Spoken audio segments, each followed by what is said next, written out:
Bizim işləməyimiz üçün qanunvericiliyi vacib haldır. Yəni qanunvericiliyi bilməliyik. Amma bizim əksəriyyətimiz müsahibə mərhələsinə getdiyimiz üçün, yəni testdən qıraqdır da, yəni test deyil bu. Bizdən ən çox soruşulan liderlik anlayışıdır, liderlik bacarığıdır. Daha sonra ünsiyyətdir, müasir idarəetmənin nə olduğudur, effektiv liderin xüsusiyyəti nə ola bilər, ünsiyyət və təqdimat bacarıqlarıdır. Bunlar vacib olan xüsusiyyətlərdir, yəni bizdən soruşurlar. Sözsüz ki, bizə əmək qanunvericiliyindən də sual verə bilərlər, təhsil qanunundan da sual verə bilərlər. Yəni belə deyək də, təhsil haqqında qanun elə də çətin deyil, əmək məcəlləsi elə də çətin deyil. Sözsüz ki, bunun praktikada istifadə etmək bir qədər, oxuduğumuz qədər asan deyil. Amma istənilən halda öyrənmək baxımından rahatdır. Yəni mən belə başa düşürəm. Baxın, gəlin biz başlayaq nədən? Liderlik və idarəetmədən. Yadda saxlayırıq ki, idarəetmə deyəndə bir növ ola bilər sən 5 nəfər də idarə edə bilərsən, 3 nəfər də ola bilər ki, 150 nəfərlik kollektivdə. Fərqi yoxdur. Bu idarə etmənin bir növ balansında olan bir funksiyadır. Məsələn, nədən ibarətdir? İdarəetmə deyəndə burada, necə deyim mən sizə, insan kapitalı nəzərdə tutulduğu üçün, yəni biz bilirik ki, ən çətin idarə olunan kapital insan kapitalıdır. Yəni, çünki tembolidəki sən məktəbdə işləyirsənsə, təhsil sahəsində çalışırsansa, sənin qarşındakı insan özü də bir ziyalıdır, savadı var, biliyi var, ən azından özünə uyğun bir ətrafı var, özü bilməsə də bir dostundan soruşa bilər. Ona görə də sən o şəxsi, yəni insan kapitalını belə deyək də, o belə deyək, ümumi götürəndə insan resurslarının idarə edilməsi gedir, amma sırf insan resurslarının idarə edilməsi yönündən yox, liderlik anlayışından danışacağıq biz sizinlə. Bax, liderlik anlayışı nədir? Liderlik deyəndə, bax, yadda saxlayırıq ki, idarə etmədə vacib olan xüsusiyyətlərdən biri, bir növ siyasi idarə etmədən söhbət getmir burada. Amma istənilən halda siyasi idarə etmə biliyin olsa, yəni baza səviyyəsində bəs eləyər. Yəni sən artıq öz əlində olan insan resurslarını idarə edə biləcəksən. Yəni ən azından necə şahmat taxtasında necədir? Figurların hər bir figurun özünə məxsus yeri var, düzdürmü? Yəni sən piyada ilə topun yerini dəyişəndə, yəni oyunun məğzi itəcək, yəni başlanğıcda. Yəni debüt deyirik, bax orada. Liderlik anlayışı da budur. Bax, ola bilər biz ətrafımızda çoxlu sayda bizim müdürlər var, amma lider o qədər də yox. Liderlik anlayışı gedib çatmaq üçün birinci sənin effektivliyin olmalıdır. Effektivliyin sənin təsir qabiliyyətində ola bilər, sənin idarəetmə mexanizmində ola bilər və s. və ilaxır. Liderlik anlayışı, bax, insanların fəaliyyətinə təsir göstərmək, yəni söhbət işçi kütləsindən gedir. Yəni onların ortaq məqsədlərə yönəltməkdir, motivasiya verməkdir. Yəni bu bacarıqlar nəzərdə tutulur. Eyni zamanda da təhsil müəssisəsində liderlik müəllim, şagird, valideynlərin birgə fəaliyyəti nəticəsində məktəbin belə deyək də inkişafını təmin edən dəyərlərə əsaslanan idarəetmə prosesidir. Yəni idarəetmə forması deyil, idarəetmə prosesidir. Yaxşı? Deməli, nə dedik? Təhsil müəssisəsində liderlik, müəllim, şagird, eyni zamanda valideynlərin birgə fəaliyyəti nəticəsində məktəbin inkişafını təmin edən dəyərlərə əsaslanan idarəetmə prosesidir. Yaxşı, yadınızda yəqin ki, 3 bucaq vardı, müəllim, şagird, valideyn. Bax, bu formada elə yadda saxlasanız kifayət edir. Yaxşı, liderlik deyəndə elə sıfır liderlik yox. Bunun özünün növləri var. Elə bir uzdan tuturuq gedirik elə liderlik, elə deyil. Liderliyin özündə növləri var. Misal üçün, avtoritar liderliyi var. Bu, belə deyim də mən sizə, qərarları tək başına qəbul etmək deməkdir. Ciddi nəzarət həyata keçirilir, bəli. Effektivdir, xeyr, effektiv deyil. Niyə? Orada inkişaf olmur çünki. Avtoritar liderlikdə, avtoritar idarə etmədə, misal üçün, məktəbi sən deyək ki, məktəb direktorudur Aysel xanım, avtoritar liderliklə idarə edir, yəni liderliyin bir növüdür bu da. Ancaq öz dediyi olur. Xeyr, bu mümkün deyil. Sən dediyin deyəndə ki, yəni təhsil sahəsi elə bir sahədir ki, burada fərdi əmək, necə deyim, effektiv deyil. Yəni məktəb ümumiyyətlə ictimai bir yer olduğu üçün, orada gedən proseslər ictimai hadisə olduğu üçün sən sırf öz qərarlarınla nə isə diktə eləyəsən, o alınmır. Ortada çaxnaşma yaranacaq, konflikt yaranacaq, söz-söhbət olacaq. Və təsiri kimə gedib çıxacaq? Şagirdə, sonra məktəbin ümumi nüfuzuna, mənfi rəyi formalaşacaq. Ona görə də avtoritar liderlik məktəbdə elə də effektiv sayılmır. Daha sonra demokratik liderlik var, liderliyin növlərindən biridir. Qərarlara komanda şəklində, yəni birgə müzakirə edilir, daha sonra qəbul olunur. Yəni bir növ əməkdaşlığın gücüdür burada. Vacib olan məsələ budur. Yəni sən artıq belə deyək də, sənin müavinin var, tutaq ki, deyək ki, İbrahim Aynurun müavinidir. Məktəb direktoru Aynur müəllimdir, İbrahim onun müavinidir. İbrahimi dinləmədən sən hər hansısa bir qərar verirsənsə, bu demokratik idarəetmə deyil. Yəni burada yenə deyirəm, əvvəlki növə qayıdırıq, avtoritar liderliyə gedib çıxırıq. Birgə formada demokratik qaydada idarə edirik, məktəbimizi əməkdaşlıq edirik. Eyni zamanda bizimlə kifayətlənməlidirmi? Xeyr.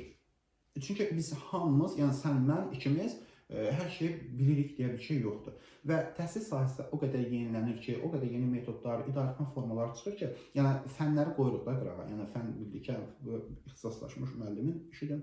Bir də var onun idarə edilməsindən, yəni sənin əlində olan bir kapitalın idarə edilməsindən söhbət gedir. Sən İbrahimlə də məsləhətləşməlisən, Aynurla da məsləhətləşməlisən, Aysellə də, Nigarla da, digərləri ilə də. Məsləhətləşmə olmasa, komanda ruhu olmasa, orada idarəetmədən söhbət gedə bilməz. Bir də liberal liderlik var ki, yəni sərbəstlik verilir burada, amma nəzarət zəifləyə bilir burada. Niyə görə? Çünki liberalizm elə bir şeydir ki, yəni individual yanaşma verir bizə, fərdi yanaşma verir. Yəni ki, belə deyim mən sizə, bu İbrahimin öz şəxsi fikridir də, amma məktəb şəxsi fikirlər, şəxsi ambisiyalar üzərində idarə edilə bilməz. Aydındır?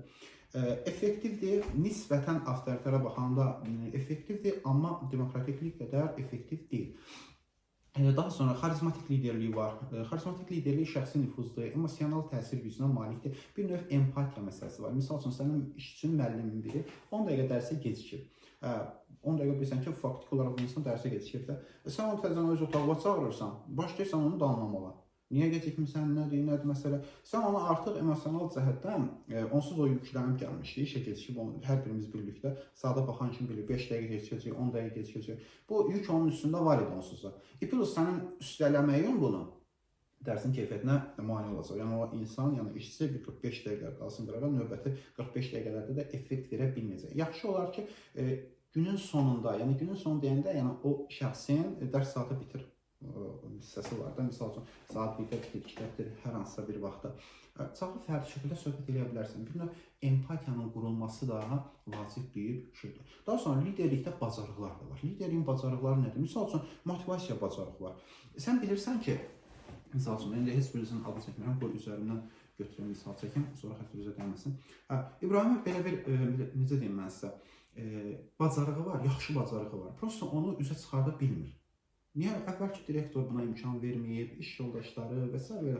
Yəni, bir növ qapanıq insandır İbrahim. Sən bilirsən, avtomatik olaraq ona motivasiya verirsən, bir növ onu təltif edirsən. Yəni, motivasiya ilə gəlib elə səhər axşama qədər ona sən yaxşısan deməklə deyil də, bir dəfə onu təltif edə bilərsən. Yəni, bu ən azından bir rəhbər kimi, necə deyim mən sənin bir böyüklüyün, bir liderliyin kimi qəbul da edilə bilər. Söz yox, kollektivin daxilində bəzən belə olanda o neynəmişdir ki, sən onu təltif edirsən? Yox, bunun əlbəttə ki, bu kapital olduğu üçün, insan kapitalı olduğu üçün növbəti dövrdə, növbəti yarım ildə və yaxud aylarda, həftələrdə, günlərdə sən o şəxsin, necə deyim, yatmış bacarığını oyada bilərsən. Və o bir növ sənə bir növ dayaqdır, bir növ necə deyim mən sizə, qərar verməyində spontan qərarların qarşısını alır. Spontan qərarına ani qərar verməyin qarşısını alır. Söz yox, spontan qərar verməyə də bəzən ana görə dəyişir. Bunu da biz keçəcəyik inşallah. Amma yenə də spontan qərardansa düşünülmüş qərar, bir qədər müzakirə edilmiş qərarlar daha yaxşı olur. Daha sonra strateji düşünmə. Strateji düşünmə də liderlik bacarıqlarının biridir. Bir növüdür. Növü yox, liderlik bacarıqlarından biri sayılır. Növlərin bayaqları sayılır. Demokratiklikdir, avtoritardir və s. və s. Bir də strateji düşünmədir. Strateji düşünmə nədir? Sənin, belə deyim, bayaqları, misal üçün, mən misal çəkdiyim sizlərə şahmat taxtasındakı fiqurlar kimi də düzdür. Hər fiqurun öz yeri olduğu kimi, hər bir işçinin də öz yeri var. Misal üçün, sən kimya müəllimini gətirib fizika dərsinə sala bilmərsən də, düzdür. Eyni zamanda da fizika müəlliminin bacardıqları bəzən kimya müəllimləri bacarmır. Söhbət ixtisasdan getmir. Söhbət komandadan gedir. Yəni, sən bugünkü günü məktəblərdə elə bir zaman gələcək ki, mən buna inanıram, yaxın illərdə, hətta 5 il, 10 il, yəni orada staj da var, pedaqoji staj qoydular, 5 il müddətində olmalı. Yəni, bir müddətdən sonra o götürüləcək. Ümumiyyətlə, idarə etmə ixtisasını bitirənlər bəlkə də məktəbə rəhbər təyin olunacaq. Çünki pedaqoji idarə etməklə ümumi idarə etmə, təhsil menecmenti ixtisas var belə bir. O idarə etməklə pedaqoji idarə etmə arasında bir qədər fərqlər var. Misal üçün, biz inzibatçılığı yaxşı bacarırıq, bilirik, inzibatçılıq nə olan şeydir. Hər hansısa bir işçinin, belə deyək də, mən sizə nöqsanı var, xəta törədib, ümumiyyətlə məsuliyyətsiz yanaşı düşmək və s. və yaxud. Yəni, öhdəliklərini yerinə yetirməyib, tam şəkildə və ya qismən fərq eləməz. Sən buna bir dəfə gözləmirsən, iki dəfə gözləmirsən. Dördüncüdə artıq sən inzibati qaydada ya buna xəbərdarlıq verməlisən, ya buna töhmət verməlisən, şiddətli töhmət. Ya bu davam edirsə, sonda bundan xitam verməlisən də. Yəni bir növ əməkdaşlığı pozmalısan. Yəni necə deyim mən sizə? Öhdəliyi yerinə yetirmirsən, demək maddə qoyursan da, ora xitam verirsən və salam yollarınızı ayırırsınız. Amma bir növ məktəb işində sırf inzibatçılıqla mı getmək olarmı? Yox, getmək olmur. Niyə? İnzibatçılıq açılacaq sonuncu qapıdır. Yəni təsəvvürlə 10 dənə otaq var binada. O sonuncu 10-cu otaq, son olan 10-cu otağın. O inzibati otaqdır. Yəni səni o həddə çatdırmağa qoyma da. Yəni başa düşürsən, bir növ onun da emosiyalarını nəzərə almalısan. Strateji düşünmədə də bu var. Strateji düşünmə eyni zamanda belə deyim məsələ müəssisənin inkişafı üçün də faydalı ola bilər. Necə? Kommunikasiya quraraq, effektiv kommunikasiyadan söhbət gedir. Effektiv kommunikasiya nədir? Əvvəl sən 3 nəfərə, 4 nəfərə bir işi tapşırırdınsa, artıq bir nəfərin üzərində 3-4 işi bacara bilən işçilərimiz də var da. Yəni bəzən ixtisarlara fikir verin, bir neçə vəzifələri birləşdirirlər, adını qoyurlar operator.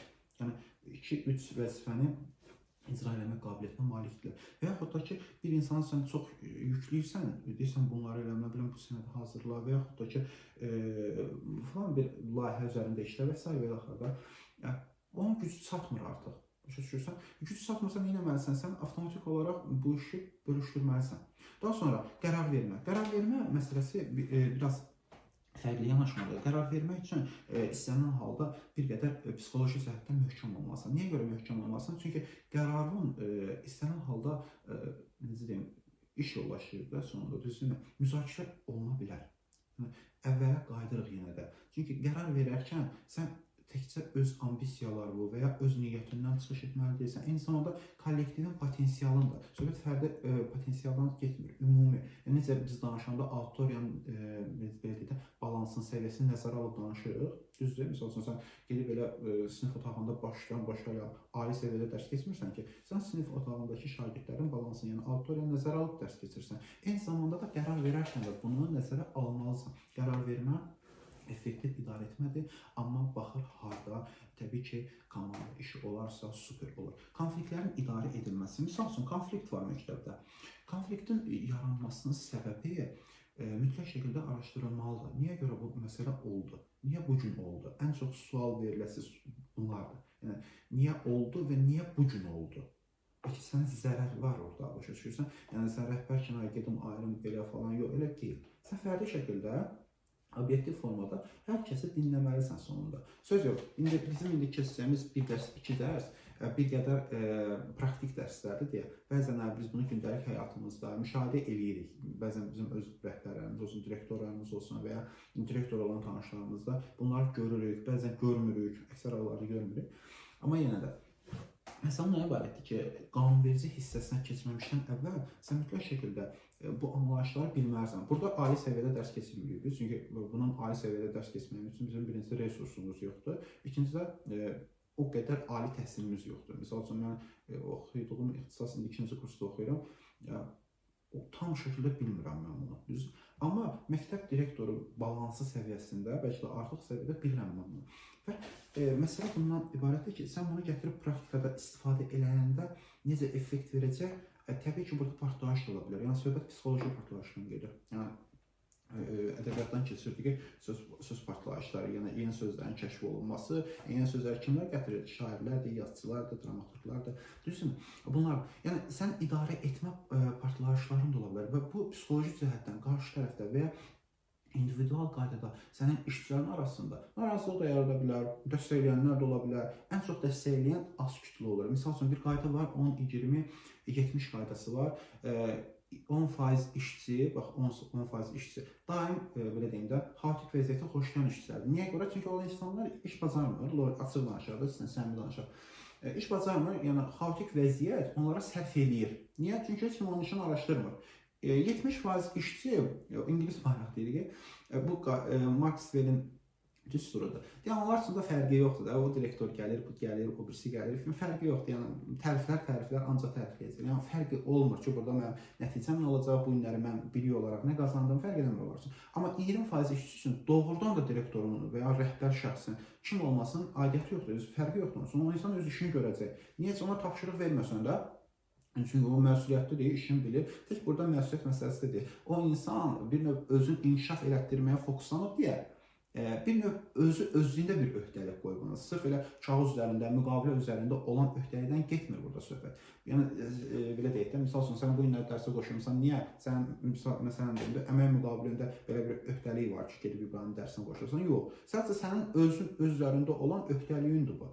Ki, mən gedim inkişaf edeyim, oxuyum, ya öyrənim, öyrənə bilməsəm araşdırım və s. və yaxud. Daha sonra dəyişikliklərin idarə edilməsi. Dəyişikliklərin idarə edilməsi məsələsi nədir? Bax, yenə də biz bundan əvvəlki konfliktlərin idarə edilməsi məsələsinə gedib çıxırıq. Çünki dəyişikliklər bəzən konfliktlərə aparır bizi. Rəhbərlər arasında ola bilər, sıravi işçilər arasında ola bilər, texniki heyət arasında ola bilər, fərq eləmir. Yəni dəyişikliklər bir növ adaptasiya olunandan sonra tam şəkildə keçirilə bilər. Yəni sən öyrətməlisən. Misal üçün mən işlədiyim yerdə belə deyim, mən açıq səmimi danışdım sizə. Texniki işçilər saat 12-də, tətil günlərdə saat 12-də, 1-də, yəni çıxıb gedirdilər. Özümdə fikirləşdim, müqaviləyə baxıram saat 5-ə qədər də misal üçün deyirəm məsələn. Saat 5-ə qədər görsədir, neyim, necə eləyim? Dedim ki, saat 5-ə qədər gördüm, yox, bunlar necə azallar ki, mənə öldürsünlər də. Mən neynəməliyəm artıq? Mən buna yumşaq bacarıqlarla, yumşaq yanaşmalarla öyrətməliyəm. Necə öyrətməliyəm? Fizioloji olaraq öyrətməliyəm. Mən bunu saat 5-ə qədər saxlasam, əlbəttə ki, bu acacaq, susuyacaq, insandır da sonunda, düzdürmü? Və aqressiya yaranacaq mənə qarşı. Mən həm özümü onlara diktə elətdirməliyəm, yəni qəbul elətdirməliyəm. Eyni zamanda da mən bunların fikrini nəzərə almalıyam. Bir gün saat 2-də buraxdım, bir gün saat 3-ün yarısı buraxdım. Yəni fizioloji olaraq bədən öyrəşdi. Saat 4-də gedirdik biz evə. Saat rahat formada gedirdik. Hə, işimiz tutardı, gedək. Başa düşürsünüz? Yəni dəyişikliklərin idarə olunması necə deyim, vacib olan amildir, amma dəyişikliklər də bizi bəzən aparır, çıxar hara? Konfliktlərə. Konfliktlərin idarə olunması da yenə deyirəm, fərdi şəkildə müzakirə olunur, obyektiv şəkildə olunmalıdır, tərəf tutulmamalıdır, mənim dostum idi, podruqam idi, nə bilim, canım ciyərimdir və s. Yox, elə olmur. Sən onu orada misal üçün tərəf tutursansa, gələcəkdə o sənə qarşı istifadə oluna bilər.